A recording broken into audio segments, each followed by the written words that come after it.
Morning guys, my name's Jordan for anyone who hasn't seen any of our videos before, and it's really good to be with you this morning. I'm going to share an encouragement hopefully from the book of Psalms chapter 46, the first two verses. Now the book of Psalms, as we look at it, 150 chapters, it looks like a massive chunk of the Old Testament, and it looks quite daunting, but really what it is a book of poems and hymns and songs to the Lord, describing, personal struggle, people's anguish, the struggle of the people of Israel, and also just talking of God's steadfast love.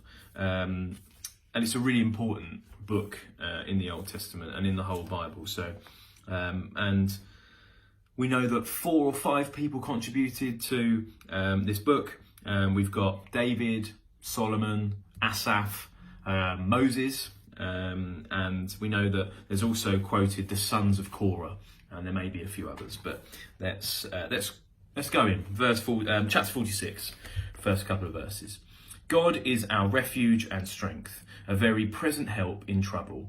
Therefore we will not fear, though the earth gives way, though the mountains be moved into the hearts of the sea. Now, many other psalms begin with a description of the writer's troubles. In Psalm 46, however, the poet begins with God's provision. He looked to God for help in difficult times and found it.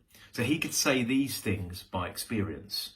God himself was a place of refuge, as the cities of refuge protected the fugitive in Israel. That God himself was strength for his people, being strong in them and for them.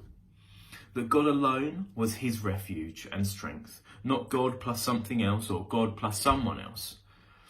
That God himself was their help, not from a distant but a very present help, close with us, never far away.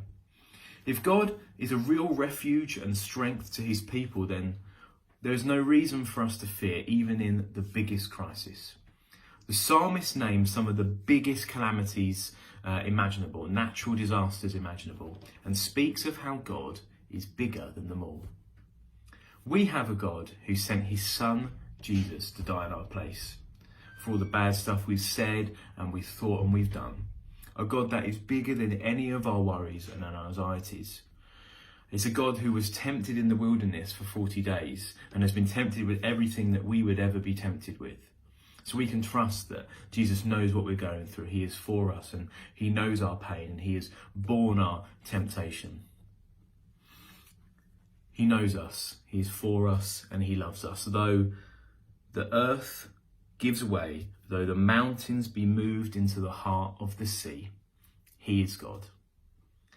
I hope this has helped you. I pray that God will be with you and strengthen you, that you will be looking to him as your refuge, as your strength, as your very present help. Have a great day. We love you. Stay safe, and we'll see you for another video on Monday.